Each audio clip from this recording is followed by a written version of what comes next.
नमस्कार साथियों, मैं प्रदीप कुमार आपका स्वागत करता हूं आपके अपने YouTube चैनल शिखा स्टडी क्लासेस में। और साथ ही मित्रों, आपको नए वर्ष की शुभकामनाएं प्राप्त हों। और दोस्तों, जैसा कि आज हम इस वीडियो के अंतर्गत पर्यावरण का प्रैक्टिस सेट देखने जा रहे हैं, जिसमें बहुत ही इम्पोर्टेंट प्रश्नों को इकट्ठा किया गया है और इनको आप हल करने के पश्चात अपने उत्तरों को ज़रूर बताएं कि आपके कितने सही हुए। आइए शुरू करते हैं वीडियो। तो पहला प्रश्न है, जैसा कि आप देख पा रहे हैं कि जीवों के पारिस्थितिक कारकों का योग पर्यावरण है। यह कथन किसका है? ऑप्शन ए फिटिंग का, ऑप्शन बी चार्ल्स डार्विन का, ऑप्शन सी लैमार्क का, ऑप्शन डी या इनमें से कोई नहीं। तो मित्रों, इसमें आपका जो ऑप्शन होगा वो आपका पहला वाला ए ऑप्शन सही होगा, अर्थात ए फिटिंग जो है वह इसका उत्तर सही है। इसके पश्चात अगला प्रश्न आता है, पर्यावरण का संतुलन बनाए रखने के लिए कितने प्रतिशत भूमि पर वन होने चाहिए? 23%, 35%, 34% या 33%? दोस्तों, अगर आपको लगता है कि मैं इनके उत्तरों का जवाब जो है वो बहुत ही जल्दी दे देता हूं, तो आप वीडियो को रोककर कुछ समय लेकर आप अपने उत्तरों को दे सकते हैं। इसमें उत्तर जो आपका होगा कि कितने प्रतिशत भूमि पर वनों का आवरण रहना चाहिए संतुलन बनाए रखने के लिए, तो उसका उत्तर आपका डी वाला होगा, अर्थात 33% वनों की आवश्यकता होनी चाहिए। इसके पश्चात आपका अगला प्रश्न आता है कि काराकतोआ ज्वालामुखी है किस प्रकार का ज्वालामुखी है? मृत ज्वालामुखी, जागृत ज्वालामुखी, सुषुप्त ज्वालामुखी या इनमें से कोई नहीं? तो दोस्तों, काराकतोआ एक तो यह आपका जो ज्वालामुखी है, यह ज्वालामुखी इंडोनेशिया में अवस्थित है और यह जो है सक्रिय अर्थात जागृत अवस्था में है।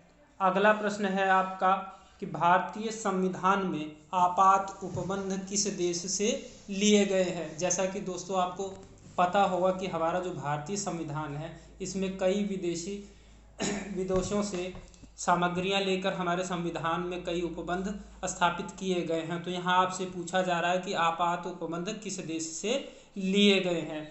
तो इसमें ऑप्शन है आपका अमेरिका, जापान, जर्मनी या रूस से। तो मित्रों, इसमें आपका ऑप्शन जो है वह सी वाला होगा, जर्मनी से आपात उपबंध लिए गए हैं। इसके पश्चात आपका अगला प्रश्न आ जाता है, भिन्न को छांट कर लिखिए। यहाँ दोस्तों आपको जलधाराएं दी गई हैं, इनमें से आपको एक अलग जलधारा को छांट कर लिखना है, जिसमें आपका पहला ऑप्शन है पूर्वी ऑस्ट्रेलिया जलधारा, अल-नीनो की जलधारा, क्यूरेशियो की जलधारा या गल्फ स्ट्रीम जलधारा। तो इसमें मित्रों आपका जो ऑप्शन नंबर डी होगा यह सही होगा, क्योंकि पूर्वी ऑस्ट्रेलिया जलधारा, अल-नीनो की जलधारा तथा क्यूरेशियो की जलधारा, ये तीनों जलधाराएं गर्म जलधाराएं हैं और प्रशांत महासागर में अवस्थित हैं। और जो गल्फ स्ट्रीम जलधारा यह भी एक गर्म जलधारा है, किंतु यह जो है आपका अटलांटिक महासागर में अवस्थित है। इसके पश्चात आपका अगला प्रश्न आ जाता है कि विश्व पर्यावरण दिवस मनाया जाता है 21 मार्च को, 23 सितंबर को, 21 जून को या 5 जून को? तो यह प्रश्न तो कई बार रिपीटेड है, बड़ी ही आसानी से आप लोग कर पाएंगे।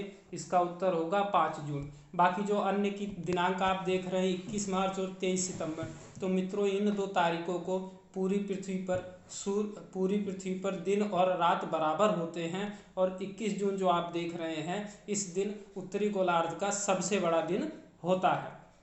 इसके पश्चात अगला प्रश्न है, पेड़ पौधे किस गैस का अवशोषण करते हैं?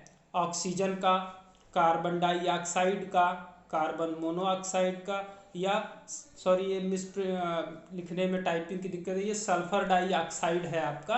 तो इसमें जो आपका ऑप्शन सही होगा कि पेड़ जो है वह कौन सी गैस अवशोषित करते हैं, तो वो आपका कार्बन डाइऑक्साइड गैस अवशोषित करते हैं। आपका उत्तर बी वाला सही होगा। इसके पश्चात है अगला प्रश्न, किसी क्षेत्र में पेड़ों के उगने के लिए अपेक्षित न्यूनतम तापमान है 10 डिग्री, 15 डिग्री, 4 डिग्री या 20 डिग्री? तो इसमें उत्तर आपका दोस्तों सी वाला सही होगा, 4 डिग्री तापमान की आवश्यकता होती है पेड़ों के उगने के लिए। इसके पश्चात अगला प्रश्न है आपका, भारतीय वन अनुसंधान स्थित है कोलकाता में, भोपाल में, देहरादून में या लखनऊ में? तो इसका उत्तर मित्रों आपका सी वाला सही होगा। भारतीय वन अनुसंधान जो है वह देहरादून उत्तराखंड में स्थित है। इसके पश्चात अगला प्रश्न है, निम्न में से किसको हरा सोना कहा जाता है? कृषि, वन, चाय बागान या उपरोक्त सभी को? तो दोस्तों यहाँ हरा सोना अर्थात वन से होगा, ना कि सभी से। अगला प्रश्न है, पर्यावरण का प्रत्येक भाग कहलाता है? ए वायुमंडलीय कारक, बी उत्तरीय कारक, सी पारिस्थितिकीय कारक या यह सभी? तो इसमें मित्रों आपका उत्तर जो होगा वह सी वाला होगा कि पर्यावरण का प्रत्येक भाग पारिस्थितिकीय कारक कहलाता है। अगला प्रश्न है, पारिस्थितिकीय विज्ञान केंद्र कहाँ स्थित है? नई दिल्ली में, इलाहाबाद में, पुणे में या बेंगलुरु में? तो मित्रों इसमें जो आपका ऑप्शन सही होगा वह डी वाला होगा। पारिस्थितिकीय विज्ञान केंद्र जो है बेंगलुरु कर्नाटक राज्य में अवस्थित है। इसके पश्चात आपका आ जाता है प्रश्न, विटामिन के का रासायनिक नाम है?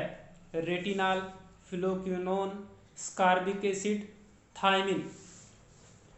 तो इसमें दोस्तों आपका बी वाला ऑप्शन सही होगा, क्योंकि यह जो है विटामिन के का रासायनिक नाम है। उसके पश्चात आपका ये देख रहे हैं ऑप्शन नंबर ए में रेटिनॉल जो है ये आपका विटामिन ए का रासायनिक नाम है। स्कारबिक एसिड जो है आपका विटामिन सी का नाम है, और थायमिन जो है यह आपका विटामिन बी का रासायनिक नाम है। अगला प्रश्न है, पारिस्थितिकी पिरामिड सामान्यतः कितने प्रकार के होते हैं? 2, 4, 5 या 3? तो मित्रों पारिस्थितिकीय पिरामिड जो है वह आपके 3 प्रकार के होते हैं। अगला प्रश्न है, भूकंपीय तरंगों को किस यंत्र के द्वारा नापा जाता है? बैरोमीटर से, हाइग्रोमीटर से, सिस्मोग्राफ से या हाइड्रोमीटर से? तो इसका उत्तर आपका दोस्तों सी वाला होगा, सिस्मोग्राफ के द्वारा भूकंपीय तरंगों को नापा जाता है। अगला प्रश्न है, विश्व की सबसे बड़ी प्रवाल भित्ति ग्रेट बैरियर रीफ कहाँ स्थित है? अंटार्कटिका में, अफ्रीका में? दोस्तों सॉरी यहाँ अफ्रीका 2 बार टाइप हो गया है, तो आपके लिए अच्छा होगा कि यहाँ एक ऑप्शन कम हो गया है। तीसरा ऑप्शन आपका हो जाएगा ऑस्ट्रेलिया में। तो इसमें आपका जो ऑप्शन सही होगा वो डी वाला होगा, अर्थात प्रवाल भित्ति जिसका नाम ग्रेट बैरियर रीफ है वह ऑस्ट्रेलिया में अवस्थित है। सारगैसो सागर कहाँ स्थित है? प्रशांत महासागर में, हिंद महासागर में, उत्तरी अटलांटिक महासागर में या आर्कटिक महासागर में? तो दोस्तों इसमें ऑप्शन जो आपका सही होगा वो ऑप्शन नंबर सी सही होगा, सारगैसो सागर उत्तरी अटलांटिक महासागर में स्थित है। अगला प्रश्न है, भारत सरकार द्वारा जैव विविधता अधिनियम कब पारित किया गया? 2004 में, 2003 में, 2002 में या 2001 में? तो दोस्तों इसका उत्तर जो है वह होगा 2002, अर्थात सी वाला ऑप्शन आपका सही होगा। अगला प्रश्न है, भारत में प्रथम जैव मंडलीय क्षेत्र की स्थापना सन 1986 में की गई थी, वह है? सुंदरवन, नीलगिरी, काजीरंगा नेशनल पार्क, और चौथा ऑप्शन है आपका फूलों की घाटी। तो यहाँ दोस्तों आपका उत्तर बी वाला सही होगा। 1986 में प्रथम जैव मंडलीय आरक्षित क्षेत्र जो था वह नीलगिरी था। अगला प्रश्न है, एकमात्र उड़ने वाली छिपकली ड्रैको कहाँ पाई जाती है? पूर्वी घाट, दक्षिणी घाट, पश्चिमी घाट या हिमालयी क्षेत्र में? तो दोस्तों इसका ऑप्शन आपका सी वाला सही होगा, पश्चिमी घाट में उड़ने वाली एकमात्र छिपकली ड्रैको पाई जाती है। उपसौर की घटना होती है। अब दोस्तों उपसौर अपसौर आपने पढ़ा होगा, यह घटना कब घटित होती है? 3 जुलाई को, 2 जुलाई को, 3 जनवरी को या 4 जुलाई को? तो उपसौर की घटना दोस्तों इस जो होती है वह 3 जुलाई को होती है, और इस दिन सूर्य और पृथ्वी सबसे नज़दीक होते हैं।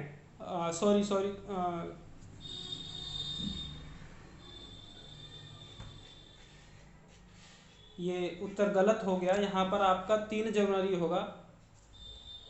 3 जनवरी को उपसौर की घटना होती है। इस दिन जो है पृथ्वी और सूर्य की दूरी जो है वो सबसे कम होती है 14.70 करोड़ किलोमीटर, और जो उपसौर की घटना होती है वह 4 जुलाई को होती है, और इस दिन सूर्य और पृथ्वी के बीच की दूरी अधिकतम होती है, और वह अधिकतम दूरी 15.21 करोड़ किलोमीटर की होती है। इसके पश्चात आपका अगला प्रश्न आ जाता है कि धान के खेतों तथा जुगाली करने वाले पशुओं से कौन सा प्रदूषक उत्सर्जित होता है? कार्बन डाइऑक्साइड, मीथेन, प्रीपेन या सल्फर डाइऑक्साइड। दोस्तों ये प्रश्न बहुत बार पूछा गया है, इसमें उत्तर आपका मीथेन सही होगा। जितने भी जुगाली करने वाले जानवर हैं तथा धान के खेतों से मीथेन गैस जो है वह उत्सर्जित होती है। अगला प्रश्न है, जेट विमानों से निकलने वाली कौन सी गैस ओजोन परत को पतली करती है? Methane, carbon dioxide, nitrogen oxide या सल्फर डाइऑक्साइड। तो इसका उत्तर मित्रों आपका सी वाला सही होगा। नाइट्रोजन ऑक्साइड जेट विमानों के द्वारा निकलती है और यह ओजोन परत को पतला करती है।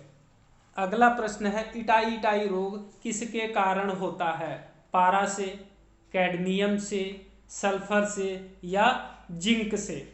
तो इसमें उत्तर आपका दोस्तों सही होगा बी वाला, इटाई रोग कैडमियम से होता है। और एक और रोग बार बार आपसे पूछा जाता है मिनी माता रोग, वह आपका पारा की वजह से होता है। अगला प्रश्न आ जाता है, किस देश में सर्वाधिक अम्लीय वर्षा होती है? भूटान में, फ्रांस में, नॉर्वे में या म्यांमार में। तो दोस्तों इसका उत्तर आपका सी वाला सही होगा। नॉर्वे देश में सर्वाधिक अम्लीय वर्षा होती है।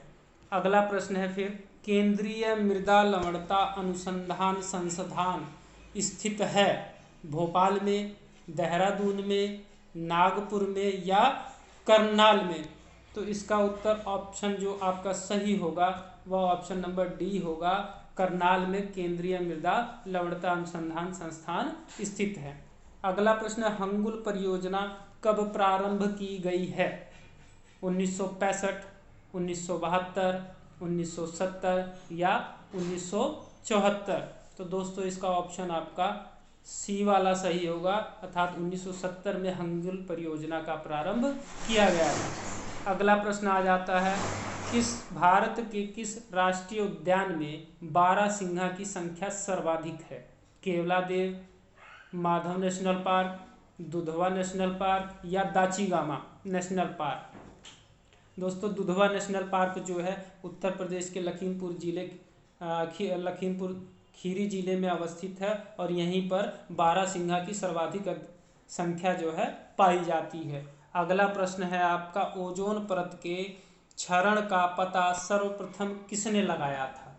जोहान गाले, विलियम हर्शेल, अर्नेस्ट हेकल या जोसेफ फॉरमैन द्वारा। तो दोस्तों इसका उत्तर जो है आपका ऑप्शन नंबर डी सही होगा। जोसेफ फॉरमैन द्वारा ओजोन परत के क्षरण का पता सर्वप्रथम लगाया गया था। और जो इसमें आप देख रहे हैं जोहान गाले, तो जोहान गाले द्वारा जो है 1846 ईस्वी में अरुण ग्रह की खोज की गई थी, और विलियम हर्शेल द्वारा 1781 ईस्वी में आपका अरुण ग्रह की खोज की गई थी। अगला प्रश्न आपका आ जाता है आखिरी और अंतिम प्रश्न, पश्चिम बंगाल का अशोक किस नदी को कहा जाता है? हुगली, महानदी, कोसी या दामोदर। तो दोस्तों इसमें आपका जो प्रश्न के अनुसार इसका उत्तर डी वाला सही होगा। पश्चिम बंगाल का अशोक दामोदर नदी को कहा जाता है। और बाकी आपका यहाँ महानदी है, तो महानदी जो है आपका उड़ीसा का अशोक कहलाती है। कोसी नदी बिहार का अशोक तथा हुगली नदी गंगा की एक उपशाखा है। दोस्तों अगर आपको यह वीडियो पसंद आया हो तो लाइक करें, शेयर करें तथा अपना स्कोर कमेंट बॉक्स में ज़रूर दें कि आपके कितने प्रश्न सही हुए। धन्यवाद।